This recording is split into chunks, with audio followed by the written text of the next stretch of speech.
al Rey.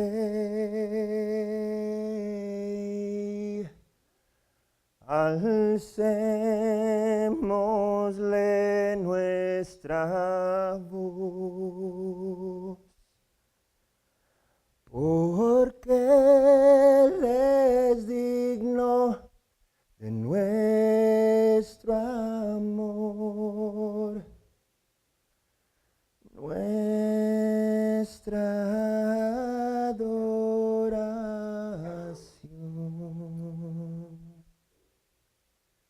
Y es así, Padre, como nos acercamos a tu presencia en este momento, dándote a ti toda la honra y la gloria, reconociendo tu grandeza y sabiendo que estamos aquí solamente por ti. Recuérdanos en esta mañana, Señor, la razón de nuestra existencia. Recuérdanos el por qué somos cristianos, por qué somos tus hijos, por qué somos tus siervos. Ayúdanos a recordar que nuestra mera existencia debe de ser una alabanza continua hacia ti. Ayúdanos, Padre, en este día, para que salgamos de aquí renovados de nuestro entendimiento, llenos de tu Santo Espíritu, en fuego por tu palabra. Y que cuando lo hagamos, toquemos poderosamente la vida de los demás, habiendo aprendido un poco mejor acerca de la buena lectura. En el santo nombre de tu Hijo Cristo Jesús, quien colgó en aquella cruz para salvarnos. Amén. Gloria a Dios, hermanos. Gracias en esta mañana les quiero dar a todos. Los púlpitos nunca me han gustado, prefiero operar sin ellos. Y voy a estar tratando de comunicarme más directamente con ustedes, más íntimamente con ustedes en este día. El tema que se me ha dado me fascinó. Aumentando nuestro IQ o IQ espiritual por la buena lectura. De 1 Timoteo 4:13. Veíamos ayer este pasaje y quiero que vayan conmigo otra vez a 1 Timoteo 4:13, donde encontramos la base de este estudio.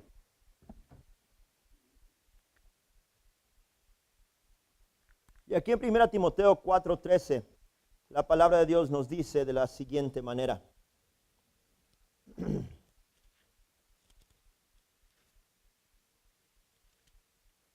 4:13. En tanto que llego, dedícate a la lectura pública de las Escrituras y a enseñar y animar a los hermanos.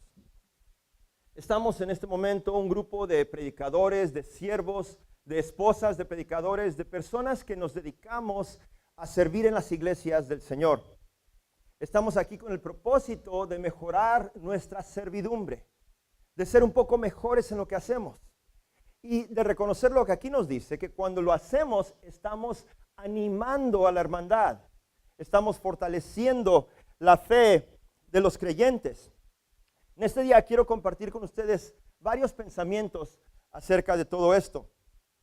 En una ocasión el hermano Jim McGuigan, algunos recordarán sus libros, fue un instructor de la escuela de predicación de Sunset, allá en Lubbock.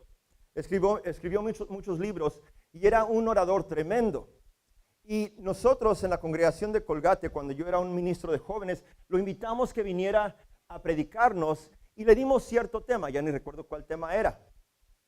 Y me quedé asombrado cuando la respuesta de él fue: déjenme meditar sobre el tema que me están proponiendo para decidir si es un tema digno de ser presentado. Déjenme ver si yo soy la persona indicada para presentar este tema.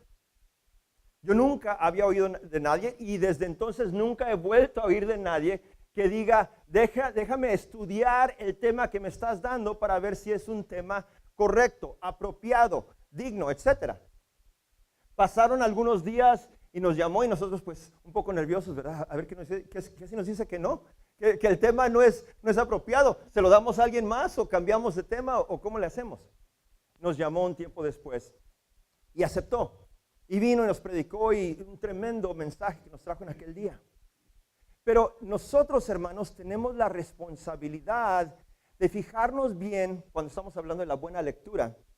En realidad este pasaje aquí está hablando de la lectura pública, eso es lo que dice. Ocúpate en la lectura pública. Está hablando de cuando nos juntamos nosotros para leer la palabra, o más bien en aquel tiempo se juntaban en la sinagoga y abrían las escrituras y leían públicamente ante todos las escrituras. Eso es distinto a lo que nosotros llamamos estudio, o en inglés le decimos research, que se traduce investigación. Estamos hablando ahorita en esta mañana más que nada de la investigación bíblica. Lo que es prepararnos bien, la preparación de nuestros mensajes. Porque leer simplemente realmente no es estudio. Leer nada más cualquiera lo puede hacer. Cualquiera que no sea analfabeta, ¿verdad? Cualquiera puede leer simplemente, pero cuando hablamos de una preparación, cuando hablamos de un estudio detallado, de una manera de investigar, de tal manera que podemos descifrar, interpretar, comprender mejor lo que la palabra de Dios nos está tratando de decir. De eso, de esa buena lectura, quiero hablarles en esta mañana. Me gusta que usan el término IQ o IQ. Es un término del inglés. Las palabras que esas iniciales representan son Intelligence Quotient, o en español, cociente de inteligencia. La palabra cociente, ¿alguien me puede decir qué es cociente? Okay. Quotient en inglés. Y qué bueno porque es parte del título, así es que vale más que lo entendamos, ¿verdad? Cociente es la habilidad que tenemos para aprender. Otra palabra, una palabra sinónima sería potencial. ¿Hasta qué punto nosotros tenemos la habilidad de desarrollar nuestra inteligencia espiritual? Eso significa el IQ espiritual, the spiritual IQ. ¿Hasta dónde podemos nosotros desarrollar este cociente? ¿Cuál es el límite de nuestra capacidad de inteligencia espiritual? Ahora, algunos pensarán, pues entonces depende de la educación o depende de la inteligencia de cada individuo. Lo interesante del IQ, del cociente de inteligencia, es que no es una medida de inteligencia, es una medida de potencial de inteligencia. Hay muchas personas que son genios en términos de el IQ y le dan puntos, ¿verdad?, al IQ. Creo que, si no me equivoco, cualquier persona que está más alta de 140, 150 puntos en el IQ aproximadamente es considerada un genio, una persona de una inteligencia muy avanzada, sumamente avanzada, un fenómeno. Pero la realidad es que existen muchos genios de inteligencia que nunca desarrollan bien ese potencial, que tienen la capacidad para aprender muchísimo, o podría decir que tenemos la capacidad para aprender muchísimo, pero no lo desarrollamos. En la iglesia, cuando estamos hablando del potencial de inteligencia espiritual, esto ahora lleva una importancia sumamente grande, porque tenemos nosotros la responsabilidad dada por Dios de desarrollar nuestras capacidades espirituales hasta lo máximo. Debemos de hacer siempre lo mejor en todo para Él, porque Él es digno de que nosotros le demos lo mejor. Cuando en el Antiguo Testamento les pedía los sacrificios al pueblo de Dios, ¿qué debían de darle? Lo mejor. Lo mejor de las vacas, lo mejor de las ovejas, lo mejor de todo. Nosotros hoy en día ya no practicamos ese tipo de sacrificios. Y ya no vamos y matamos a nuestro ganado para dar lo mejor de nuestro ganado para dárselo a Dios. pero sí seguimos sacrificándole supuestamente lo mejor. Y si nosotros vamos a darle lo mejor al maestro siempre, hasta cantamos, ¿verdad? Da lo mejor al maestro, tu juventud, tu vigor. Y vemos iglesias vacías de jóvenes. Gracias a Dios que aquí no. Aquí vemos a muchos jóvenes, aunque hay algunos creo que están allá afuera. No sé si me están oyendo todavía. Sé que hay bocinas allá afuera, ¿verdad? Les dije que quería que entraran para acá esta mañana porque pasaron toda la tarde allá afuera. Ayer. Debemos de darle siempre lo mejor. Y el potencial de nuestra inteligencia espiritual, hermanos, no tiene límite. La pregunta en esta mañana para cada uno de nosotros es, ¿estamos alcanzando el potencial máximo para Dios? Según entiendo, se me pidió que presentara esta lección porque tengo experiencia en las escuelas. He trabajado muchos años, como dijo Sabino, como maestro, como principal o director de escuela. Y tenemos ciertas maneras que usamos nosotros, ¿verdad? En nuestros currículos, en las maneras en que nosotros practicamos la educación, la enseñanza de los estudiantes, para que ellos alcancen lo máximo en su comportamiento, en el trabajo que ellos hacen como estudiantes. Nosotros en la iglesia, hermanos, tenemos que encontrar también las maneras más eficaces, más eficientes de servir a Dios, de practicar nuestra inteligencia espiritual, porque cuando hacemos estas cosas, no solamente mejoramos nuestra vida espiritual, sino la de los demás. Como dice aquí el pasaje, animamos a la iglesia. Enseñamos a los demás, como le dice aquí Pablo que debe de estar haciendo Timoteo. Enseñamos a los demás para que estén haciendo estas cosas. Nos ocupamos constantemente. La palabra ocupar implica siempre ocupados. Siempre estamos envueltos en hacer estas cosas. Nada toma precedencia sobre estas cosas. Y cuando nosotros podemos practicar de esta manera nuestra inteligencia espiritual, vamos a ver grandes diferencias. 25 años que tengo en mi profesión como educador en las escuelas públicas.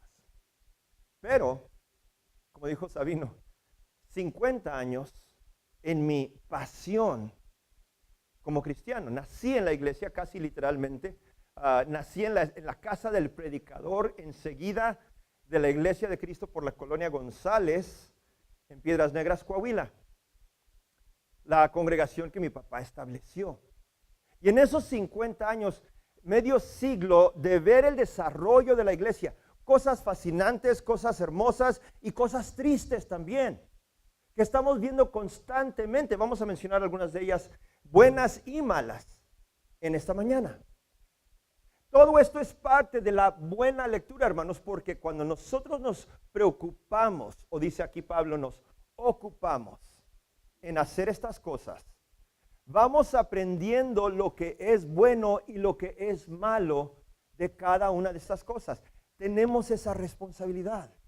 Depende de nosotros que nos ocupemos en cómo hacer estas cosas bien. El hecho de que menciona la buena lectura, o el tema que me dieron, la buena lectura, implica que existe tal cosa como la mala lectura, ¿no? Si hay buena lectura, tiene que haber mala lectura también. Si hay buena investigación de las Escrituras, tiene que haber mala investigación de las Escrituras. Y el peligro es que cuando hay mala investigación de la palabra de Dios, ¿qué le estamos haciendo nosotros, los líderes de las iglesias, a nuestras iglesias? Si nosotros, si nuestros líderes, nuestros predicadores, ministros, ancianos, diáconos, si los siervos en la iglesia están liderando las iglesias con mala lectura, con mala información, con mala preparación, ¿qué es el resultado? ¿Qué peligro corren nuestras iglesias cuando nosotros somos irresponsables y practicamos mala lectura, mal estudio, mala investigación? Algunos ejemplos. El malinterpretar. Esto es un error inocente, o podríamos decir un error honesto. La malinterpretación de la palabra. No ninguna mala intención, simplemente falta de preparación y no entendimos bien. Y el predicador predica error sin saberlo, sin que sea esa su intención, pero por falta de preparación, por falta de investigación buena, resulta un error. Malinterpretación. No se interpreta correctamente. Pero también, bajo la mala lectura, existe el torcer la palabra. Esto ya no es inocente. Esto ya no es con falta de maldad. Esto es con mala intención. Esto es tomar la palabra y hacer lo que el hermano Estrada decía ayer. Dejar de ser el mensajero y convertirnos en el mensaje. Predicar lo que nosotros queremos decir y ya no lo que Dios quiere que digamos. Decir lo que nos suena mejor o nos cae mejor a nosotros. Y hermanos, las iglesias están sufriendo en muchos lugares por este pecado, y eso es lo que es. Y queremos cubrirnos a veces y decir, no, pues es que depende de mí de preparar a estos hermanos, pero con la verdad, con la palabra no tuya, sino de Dios, no la mía. Lo que yo pienso, lo que yo opino, hermanos, no vale nada en comparación a lo que Dios dice, a lo que Él piensa. Y toda la iglesia, ¿qué dice? Amén. Que nosotros, hermanos, nos podamos poner en las manos de Dios y dejar que Él nos use. Que seamos nosotros su voz. Que nos convirtamos en una representación andante, caminante, viviente, hablante de Jesucristo aquí en la tierra. Que la gente, al conocernos a nosotros, ya no conozcan una persona que simplemente está hablando de Dios, pero que ahora está representando a Dios con sus acciones y con sus palabras. Y por eso no podemos nosotros irresponsablemente tomar el púlpito o el micrófono o simplemente el auditorio o las casas donde andamos visitando y estudiando con los hermanos y decidir que ahora yo quiero que ustedes aprendan esto de mí. Eso es lo que yo pienso. Esto es como yo me siento. Como si yo fuera alguien a quien seguir. Claro que no, hermanos. Tenemos que entregarnos completamente a Dios para que Él nos use. La mala lectura también implica tomar las palabras fuera de contexto. Tomar la palabra fuera de contexto. Vamos a ver un ejemplo. Primeramente, la palabra contexto, la usamos mucho, la oí aquí en este cuarto ayer varias veces, contexto. A veces esto nos pasa a los maestros también en las escuelas. Empezamos a usar palabras que para nosotros son muy familiares y se nos olvida que a veces no todos conocen ciertos términos. Contexto. ¿Alguien me puede decir qué es contexto? Denme un ejemplo de usar una palabra o una frase en contexto. ¿Nadie? Tengo un micrófono aquí para compartir con ustedes. Estoy listo. Qué interesante, ¿verdad? Que no estamos listos y no creo que, yo sé que no es porque no sabemos, pero a veces cuando es tiempo de tomar el paso, pienso, no, pues creo que sé lo que es, ¿verdad? Y a veces en nuestras iglesias nos pasa lo mismo, porque lo que pasa es que usamos palabras muy fácilmente que estamos acostumbrados los predicadores y la gente se queda a medias. Porque no explicamos, ¿sabes? El contexto, hermanos, es simplemente tomar la palabra dentro de la frase o el párrafo en la cual se está usando. ¿Cómo se usa aquí esta palabra? La misma palabra puede tener diferentes sentidos, diferentes significados, dependiendo en cómo es usada. Y cuando se toma fuera de contexto, a veces tomamos versos enteros. El verso más mal usado, más abusado, más malinterpretado de la Biblia, en mi opinión, Juan 3:16. Todos lo conocemos, ¿verdad? Porque de tal manera, todos lo podemos decir, porque de tal manera amó Dios al mundo, que mandó a su Hijo unigénito para que todo aquel que en él crea no se pierda más, tenga vida eterna. ¿Y qué hace el mundo con este verso? Lo toman y lo vemos puesto por donde quiera, y la gente se lo pone en la cara y se lo pone en las paredes y en los carros y donde quiera. Y la idea que la mayoría están tratando de comunicar es que simplemente con decir, Yo creo en Dios. Aleluya, gloria a Él. Es suficiente. Ya está salvo. Y dicen, es que eso dice Juan 3:16. Que todo aquel que cree en Él, con eso tiene. Juan 3:16 dice eso, sí. Pero Juan 3:16 no es toda la Biblia. Tenemos que tomarlo en el contexto bíblico. Y cuando vemos el contexto bíblico y todo lo demás que tiene que decir la Biblia acerca de la salvación, vemos que también es esencial el bautismo, juntamente con lo que llamamos todo el plan de salvación, ¿verdad? Los 5 pasos, algunos dicen 6 pasos. ¿Cuáles son? En nuestras iglesias conocemos estos pasos esenciales, fundamentales para la salvación. Escuchar primero, creer, arrepentirnos, confesar, ser bautizados. ¿Y cuál es el sexto? Si hay un sexto. Ser fieles para siempre. Apocalipsis 2:10, ¿verdad? Ser fieles hasta la muerte. Absoluta, porque si hacemos los primeros 5 y luego se nos olvidan, de nada nos sirvió. Pero todo eso no menciona Juan 3:16. Pero cuando practicamos mala lectura, sacamos versos de su contexto y los usamos para nuestra conveniencia. Mala lectura. Malas maneras de manipular nosotros las escrituras. Más ejemplos rápidos de la mala lectura. Ignorar lo que no nos gusta o lo que no nos conviene. Así es que no solamente es tomar algo y usarlo mal. A veces es simplemente no usarlo. Yo sé que está ahí ese verso, pero no lo uso. No me gusta leerlo, no me gusta mencionarlo, no me gusta usarlo, porque batallo con ese verso. Se me dificulta. Por ahí se dice, por ejemplo, que en la iglesia de Cristo varias cosas no se hacen. Y en muchas de nuestras iglesias jamás vamos a ver algunas de estas cosas. En algunas de nuestras iglesias nunca se arrodillan. Algunos dicen que en la iglesia de Cristo no se arrodillan. ¿Por qué? Típicamente porque los católicos se arrodillan tanto que lo hicieron suficiente para todos, ¿no? Qué curioso, hermanos, que simplemente porque las denominaciones hacen algo, llegamos a pensar que, pues entonces, si ellos lo hacen, nosotros no. No solamente porque ellos lo hacen, quiere decir que es malo. La palabra de Dios nos dice en Efesios 3, 14 al 15, vamos para allá porque es hermoso este pasaje. Efesios 3, por favor, acompáñenme en sus palabras, en sus Biblias. Efesios 3, 14. Por esta razón me arrodillo delante del Padre, de quien recibe nombre toda familia en el cielo y en la tierra. Le pido que por medio del Espíritu y con el poder que procede de sus gloriosas riquezas, los fortalezca a ustedes en lo íntimo de su ser. Me arrodillo. Y hay otros pasajes, múltiples pasajes que nos hablan de arrodillarnos ante Dios. Por ahí se dice también que en la iglesia de Cristo no alzamos manos santas al cielo. Y he visto ocasiones cuando alguien lo hace y los demás se sienten muy incómodos. ¿Qué está haciendo esta persona? ¿Qué está haciendo este hermano o esta hermana? ¿Están alzando las manos al cantar o al orar o al predicar?